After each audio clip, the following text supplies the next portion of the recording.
This is Suspenders Unbuttoned podcast. I'm Sarah. And I'm Julie. Join us for unbuttoned and unedited conversations.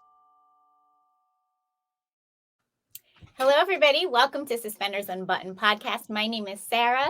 I'm Julie, and we're excited to welcome back Kavan Smith. Welcome, Kavan. Thank you for having me. Welcome back.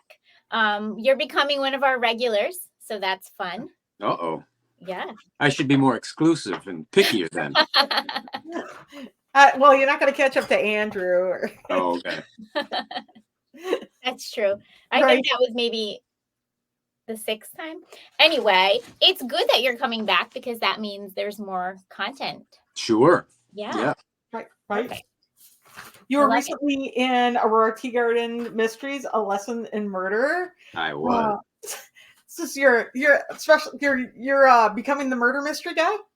Well, it wasn't necessary. It's not something I sought out. It was one of those little cameos, and the gentleman who was producing the mystery that I did with Pascal, reached out and thought that it would be a fun idea to try and put me in this little Aurora Teagarden thing.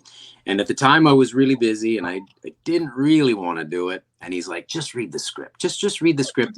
It is funny and you could have a lot of fun with it. And I was like, well, how funny could it really be? And I had to go to the island, so it was involving travel, and I've got kids and stuff. So I was like, all right, let's have a look at it.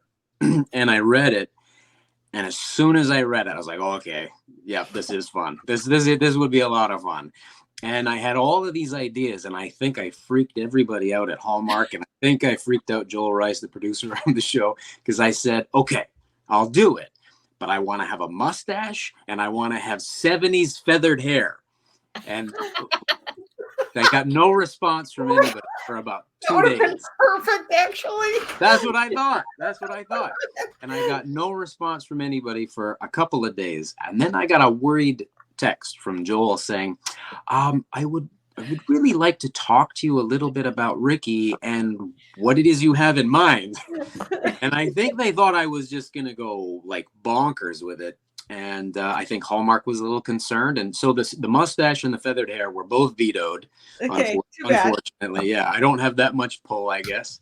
But I think it would have been super funny in hindsight to see Ricky with a mustache and with some feathered hair. But I lost that battle. And then, that's my initial story about that show. Yeah. So, were you able to give input even though all right, go ahead, Julie, talk about the hair. Were you able to give input? Like how much did you, because he is quite the character. Oh, absolutely. On the very first scene, I think everybody was curious what I was going to do. And then as soon as the first scene I delivered is when they come in and say somebody is a suspicious person. We did that scene. And then right after that, they're like, okay, whatever you want to do. Just wait, whatever you want to do. It's fine. We trust you at that point. But everybody was quite nervous, I think, going in because even though we talked to people, and I had discussed what I was planning to do, I think that my text about the mustache and the feathered hair still freaked everybody out. So they were a bit worried. But then it was just so much fun. I knew some of the crew. I knew a few of the cast members. So I was only there for the 1 day, or was it 2 days? 1 or 2 days. But it was really fun. It ended up being, one of those days where you just laugh all day long. So yeah. And as soon as they got me, you know how they got me is in the description of the character. When he arrives, he's wearing a pizza tie. And I was like, okay, if he's got a pizza tie, I'm in. Speaking of which, does your character get to wear a pizza tie? Yeah. So we wear a pizza tie. Not only does he have a pizza tie, he has a pizza bow tie besides. Yes, he has a pizza bow tie, and he's got, they all have names. Everybody that works in this little pizza joint has a name. So Ricky's is Riccaroni, and everybody else has these little weird Italian play on pasta names, which is really kind of fun. But he's just out there. It's not a very realistic or believable character, but it was certainly fun. And I did it because I kind of like to do that sort of thing. That's kind of it's right up my alley. Harkens back to my days in theater. So I was like, I had a ball with it anyway. I love that. So what do you, for those that haven't watched yet, which one was your favorite? Like, what was your favorite scene to do?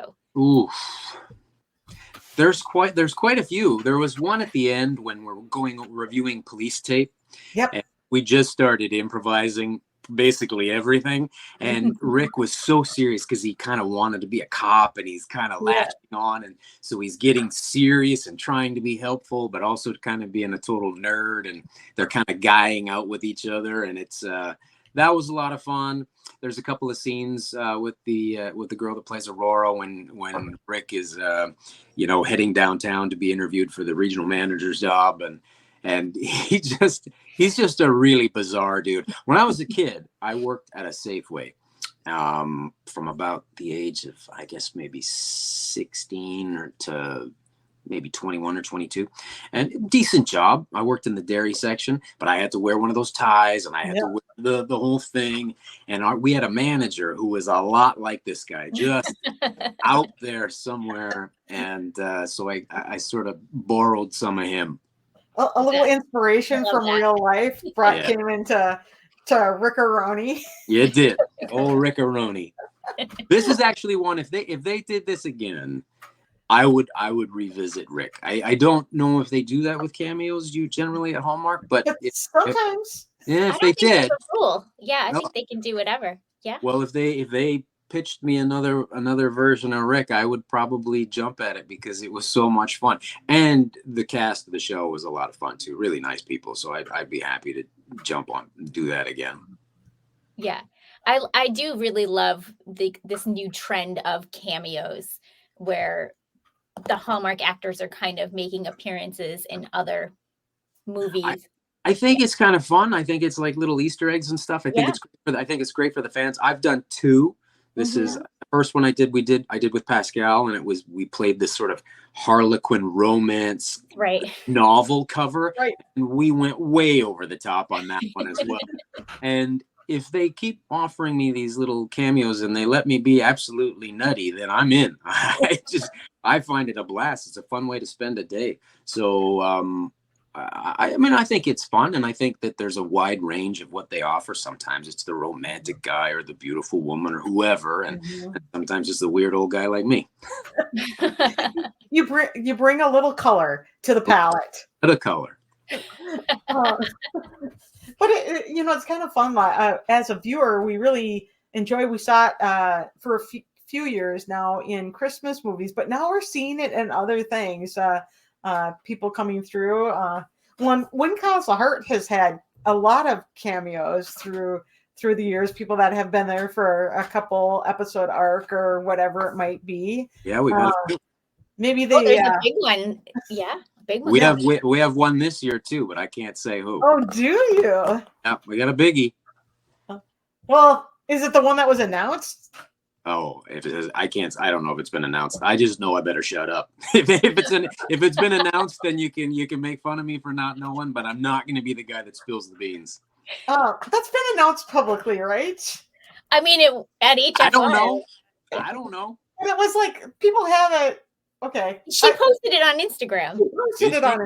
Yeah. I'm just saying, as somebody who lives by Walnut Grove in real life. Okay, well let's just keep it in third person. I don't know what you guys are talking about anymore. No, she posted it on Instagram, right? That I'm almost positive. Yeah. Next question. We move on. But no, there's been a lot of cameos in When Calls the Heart when that was not common in other Hallmark settings. I mean, right from season 1. The skunk. Yeah. Andrew Walker. That was Andrew Walker. Oh, yeah. Yeah, you didn't come till season 2 though, right? Yeah, I didn't start till 2. That's right. That's right. Yeah, he played Billy Hamilton, the skunk. But like Cindy Busby has been through. We had Brooke Shields on. We've had quite a few people over the years. You guys have had quite a few cameos come through there. Mm-hmm. And another one this year. Yes, and I'm fairly certain has been announced. Like, I think I'm just gonna look. I know, I'm just like, one of us needs to look because I feel like you are fine. I feel like you're totally fine. I'm 'Cause probably fine, but I'm not taking any chances. yeah, well, if it's on her Instagram, then I'm not even saying it's a woman. okay, well there you go. She's looking, we're all looking. No, but so Ricky Well, is there's a a lot of, picture of her and Aaron. Does that count? I don't have my glasses on. I can't see. Next I question. can't see. Next question. Anything. Uh, But so Ricky though, like that feels like he could come back to Aurora actually. Yeah, I think so too. I think that there's no reason why he couldn't cater an event or they Right. end up back in the restaurant or something like that. It could be a lot of fun. right, or he could be he could pop in and kind of stick his nose in, like how Nellie did initially in Nellie Knows Mysteries, Yeah, right? yeah, 'Cause sure. he wants to play cop. So lots of Ricky could go to police academy and get assigned to a there you junior. go. All I sorts think of possibilities. Did you keep the pizza tie? No, I didn't keep the pizza tie. As fun as it was, I generally don't wear ties in my own private life, and I certainly wouldn't wear a pizza tie anywhere. come on. One thing is at my workplace I see the best ties and they're all like that. So when I do see ties, they're all like crazy fun character pizza. So it's all wild fun ties if I see them. So Don't know where I'd wear a pizza tie, but come on. I have a few ties, but mine are all fairly conservative, boring. I don't know where anybody would wear a pizza tie unless No. they work in Once again, I work at a children's hospital. It is that'll do it. acceptable. If I was going to a children's hospital, I'd wear a pizza tie too. Yeah, There you go. always acceptable or something, crazy. Yeah. If it lights up at Christmas time, that's great. Even better. Yeah, if there's ghosts on it right now, you're golden. So, but the pizza ties were really great, and they look great on screen. Actually, Yeah, they're super fun. They were super. Yeah, it just made Ricky it was just that final piece that he needed. Like you knew who Ricky was. Right. I think the final piece he needed was that mustache and that feathered hair. Then he would have been a complete character. You should have just come out to film with like a stick on just to see what they would say. Yes. Even better. You maybe had a mustache misadventure on Winkles of Heart. That had to go away. Not you. Kevin did. All right, good. Yeah, that got kicked off. I just saw posted on Andrew Walker's Instagram is his behind the scenes from one of his Christmas movies, and he definitely has maybe more like 80s feathered hair than 70s feathered hair. He definitely got that 80s look going on. Well, when was he born? What are his years? Because I was a kid in the 80s, so I got stuck in that vortex of bad fashion. I had some doozies. I have photos. It's not good. No, I had a perm. You had a perm? And now I have curly hair, but I had a perm in the 80s. I had a full length acid wash jean jacket. Full length. Oh, you were one of those Look. guys. Like you're the Breakfast Club. Bought it myself. I paid like $250 for it back in like 1984. Yeah, that's the year that Jack Wagner was in #2 on the charts that year. So was lagging badly behind. So you had the full length jean jacket, like you were literally the Breakfast Club. I was terrible. I had no style. I still probably. You were probably pretty cool, actually. I don't think so. Judging on my friends' responses, I don't think cool was what I got. None of your other friends had the full length jean jacket? Yeah, I was the only one. You know what? You were making a statement, and look at you now, right? I was making a statement. I just don't know what I was saying. I don't know what I was thinking. I should have saved the $250. Sometimes you get in your head at that age, though, that you're just like, this is what I'm doing. Yeah, I guess that's what happened. And you just can't go past it. And it's like, okay, great. You go for it. No, it was a bad look. Really bad. I had some Did bad. you wear it like everywhere though? No, I got over it real quick. The laughing glances really took me in. I was quite insecure at that age. So 14 years old, I ditched that jacket after about 3 times. I wore it 3 times. And That's an expensive per wear back rate. sure was very expensive. I That's- saved all of my Christmas and birthday money and bought that thing. Yeah. Yeah, that was an expensive per wear. Mhm. Expensive Choice. mistake. Wonder where that jacket is now. Yeah, I don't know. Probably at the bottom of a landfill somewhere. It would be cool now though. Honestly, like, come on. Still don't think it would be very cool. You'd have to be Prince to pull that thing off. Come on, the Doc Martin boots are back, and the Yeah, I wore Doc Martin boots. They're cool. They're cool. Yeah. I had the mullet for a while. That was not cool.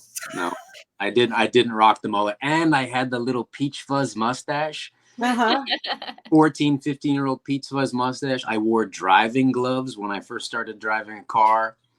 I was a real character. You had a way of expressing yourself. There you Yeah. go. Yeah. Cool is not the word I would describe. I'm thinking you probably were pretty cool. I don't know. I love that. Okay, so let's talk a little bit about how When Calls the Heart is going. Yeah, it's going great. We're almost done. We've got 3 weeks left. Yeah. And it's been a whirlwind. We had all sorts of. I mean, every year there's all these little hurdles. It's amazing. We get our little show. I always call it the little show that could, and I don't know how we still manage to pull it off. Every year there's some drama or some issue, or there's God knows there's a million things like COVID and writers' strikes. Yeah.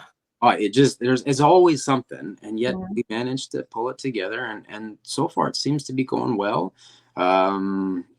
I generally don't know until I start going into the studio to do ADR afterwards. I don't get to see much.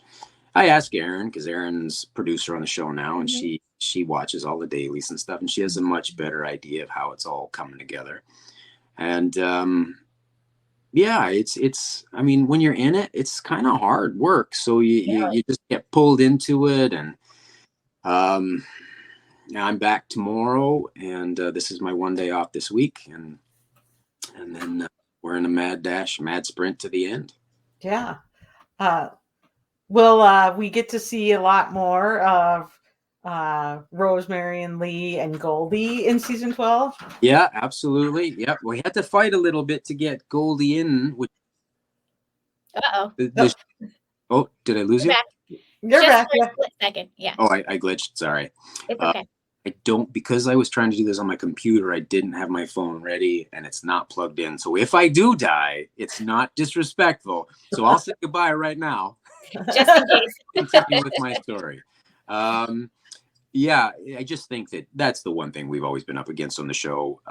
With little kids, you just never know. You really never know how it's going to work. And it slows. And because Ellie's not a twin, she's just a single kid.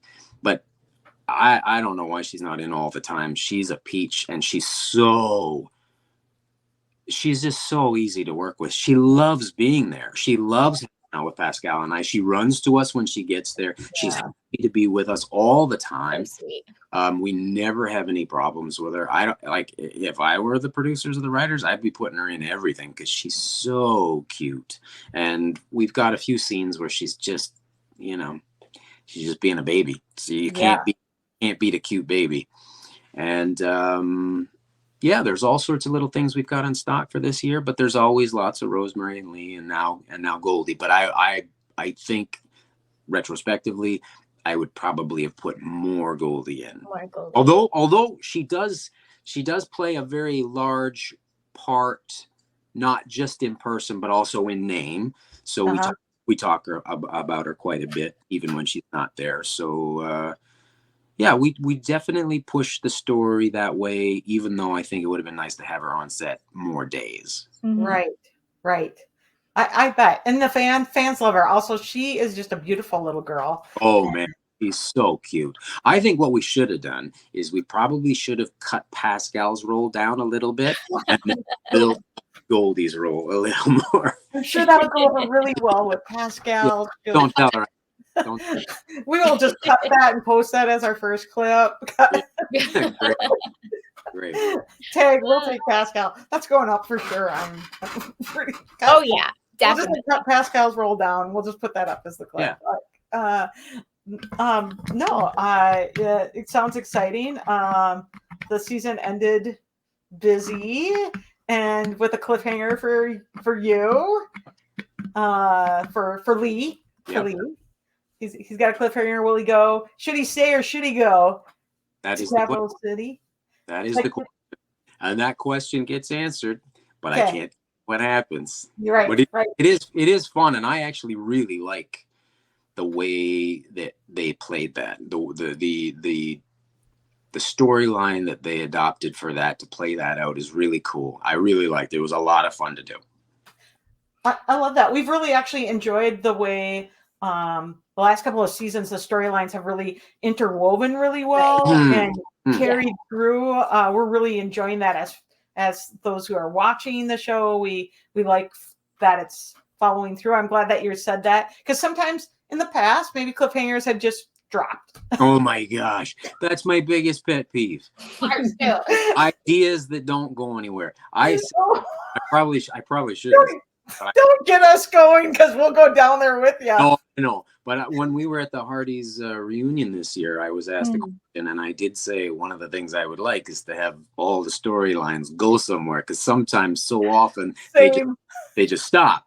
And I'm like, oh my God, I could think of like 5 Lee storylines that just never went anywhere. And I would love those to come to fruition. But I guess that's just when you got a cast our size, like we have our 6, 7, 8 kind of lead actors, and we have a fairly large contingency of recurring characters, and everybody, it's hard to get everybody's storyline going, and some storylines are bigger in some years than others, and that eats a lot of oxygen sometimes. So even other lead characters take a step back, and so sometimes storylines aren't always of primal importance. I just wish for Lee some of them would come to fruition.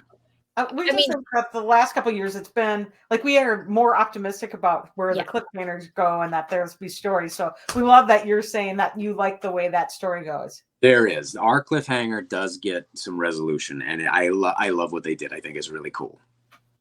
And will there be a business or another new adventure for Lee? I don't know how many more jobs this dude can take. It's awfully odd to me to be spread that thin, but maybe that's a storyline in the future where he does get spread a little too thin and has to contract a little bit, because it's getting a little comical now. But no, let me just double check that that's correct. I don't think he buys any new businesses or takes on new, but he is part of some new things that happen. Some new adventures. Okay. Yeah, there are some new ventures, but he's not necessarily the primal force behind them. Because running a full lumber mill isn't enough. It's crazy. It's great. Employing most of the town is not enough. Yeah, lumber mill. He's part of the newspaper. He owns the saloon and the restaurant now. He's the mayor now. It's crazy. Don't get me started. Well, I guess you can't add any more cast in, because it's already such a large cast. So you just all need to have like 17 jobs to make the show done. I guess that's what they do. I mean, we're very lucky in some ways, because we get to actually be on a show that has gone as long as it has. And it's getting better and better, I think. Oh, I'm glad. Thank you for saying. Yeah, I hope we continue in that direction. But I do think that once you get that sort of longevity, you constantly have to keep finding new ways to keep going. And I think that it's not just as much as I would like it to be the Lee show. It's not. It's Hope Valley. So I have to sometimes be okay to not have all of my story seen through to the end. I mean, we understand though. Like we can probably start listing off Lee storylines that went. Don't get me started. Let's just not do that and say we did. Even just Yeah. general storylines, and we maybe can just go there. But really, Lee runs the bulk of the town now, and he's got no responsibilities at home or anything. It's not like he's a husband or a father, or like he has to do all those things too. Yeah, that part that is odd. I mean, obviously I have kids of my own, and I know that work is one distraction. I have one job. Yeah. One job and one hobby. I like to write on the side, but I know how time consuming being a father is, and being my wife with the home and the cooking and all that kind of stuff. There's no way I could have 6 careers right now. Wow. Yeah. Anyway, but Lee can, because he lives in a magical place called Hope Valley. It is magical there. It is very magical. Yeah. That is for sure. It's super magical. I actually, one of my favorite things is how the jobs will go from person to person to person in Hope Valley too. Yes. Like who's the mayor now? Yeah. Like, yeah, if the mayor's been multiple different people, right? Everybody gets a turn. It'll probably continue. It's like a hot potato. Who's the mayor? Right? Yeah.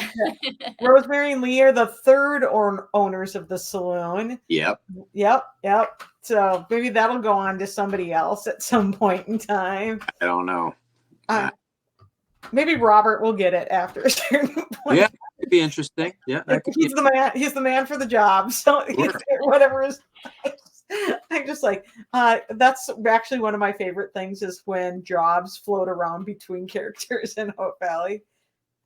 Well, it's a lot of it, but that's for sure. That's for sure. I mean, unless you're the teacher. Yeah, except the teacher. The teacher's played pretty steadily. But we have new jobs too. I mean, we had Fiona, and then we have May, Sue, and we have these new shops, these new stores, these new things that come to life. So we're adding new ones too. Yeah, team pharmacists here all the time. So there should always be a pharmacy that has a soda fountain and ice cream. Yes, weird pharmacy, but everybody should have one. My pharmacy is not like that. I don't. No, but that's how they used to be. Yeah. A wonderful life was right. Exactly and the soda fountain place. I should actually say there is actually ice cream and soda in the fridge on the unit, so I can make my own float. But no, yeah, they've added quite a few new characters. They'll probably have to get more jobs too. So I mean, honestly, Misu's just been a pharmacist. She needs to expand. Yeah, no, she more does jobs. Too. She needs a few more jobs. Yeah, I mean, nobody's had as many as Ben as Mike. Yeah, Michael Hickham's had the most, I think. I think Lee is right there. But yeah, if she's going to be an effective member of this community, she's got to have at least a few more jobs. She's got to expand out. Like, come on, right? But we get that. Can you maybe describe? Is the season? I'm trying to think of a way to say it. Is this a pretty dynamic or fast-paced season, or is it taking time to weave stories a little slower? No, I think we start off with a bang and we kind of keep going right to the end. There's some really big, poignant moments that are happening right at the end. Like, we're shooting them now, so all the kind of stuff that we're trying to set up for a possible next season, we're kind of planting those seeds right now, and we're shooting some stuff tomorrow that's kind of exciting and I think could be really, really interesting. So I don't think there was a lot of slowdown. I think most of the tempo has been really quick and fast paced, and we always have a lot of these group scenes in the saloon and stuff. We haven't had as many as those this year. That is the one thing that sort of stands out for me. We haven't done it. We've done a few, but not usually. There's, I mean, that's your biggest filming spot on the set. Saloon is the biggest filming spot, and they're kind of fun because those days you get the whole cast together. And I've said this a million times: we're all friends. Everybody loves out. They probably stopped writing it because they're so hard to shoot because we just keep shooting the breeze and talking and laughing. I think we annoy all the directors. Yeah, I guess there was a lot of those scenes last season because of the radio announcements, and Lucas is always giving a speech, and yeah, no, there was yeah, bigger scenes in the saloon, and we used to have a lot of weddings and a lot of parties and a lot of big table dinners with everybody. And there are some, like, I'm not saying there's none of that this year, but there just a little less noticeably. To me anyway, a little bit less, but that certainly doesn't mean a slow pace. I think the season's quite fast paced myself. Oh, it's interesting. You said it started out at a pretty fast pace, which is maybe not historically how When Calls the Heart beginning of the season started out. It's weird being in it and reading them and acting in them, and then just watching them is a very different experience. When you're I bet. In it and you're shooting it, and like, we're sort of a shoestring budget show, so it always feels fast paced. Yeah. Always feels like you're just slinging as fast as you can go, so you don't really know what the final tempo is going to be until you're actually watching it at the season. So I honestly am not the best judge of that. I would say they've always felt fairly fast paced for me because we're just banging scenes out one after the other. There's no sitting around. There was maybe a lot of sloth symbols going out last season. No, like the storyline, more like about the one story, right? It got slowed down a little bit, right. But no, it's kind of fun. I think people will be excited to see a season that comes out with a bang. Yeah. The way it was set up, I mean, it was set up to come out with a bang. That clip, those cliffhangers, those weren't cliffhangers that left you thinking, "Ooh, things are going to slow down." They left you thinking, "We're gonna hit." Am I getting dark on you guys, do you think? It's getting a little dark. We can still see you, but I still see me. I don't. I have one of these little light things here, but I wonder if it would be too much. Too much? There you go. No, that works. All right. You're good. I'm excited to hear that you're. Oh, sorry. Go ahead. Can you end it with, give us a word to kind of describe the vibe for Lee this season coming up? I would say that, I'll say bromance. Okay. Oh. I'll say that there's some that we got to explore, I think, a relationship between two guys a little more in depth, and I really enjoyed it. It was something that we haven't really done in depth on the show before, so I really enjoyed that. That's all. Okay, that's perfect. That's a great way to end. Well, thanks for joining us, Kavan. Thanks for having me. Yes, and make sure to watch Ricky in the Aurora Teagarden Mysteries, A Lesson in Murder, if you haven't already. And then, of course, Kavan is Lee in When Calls the Heart. And sometime next year, we'll get to watch that, season 12. Yes. So, yes. Thank you so much for the time, guys. Thank you, Kavan. Okay. Thank you, everybody, for watching.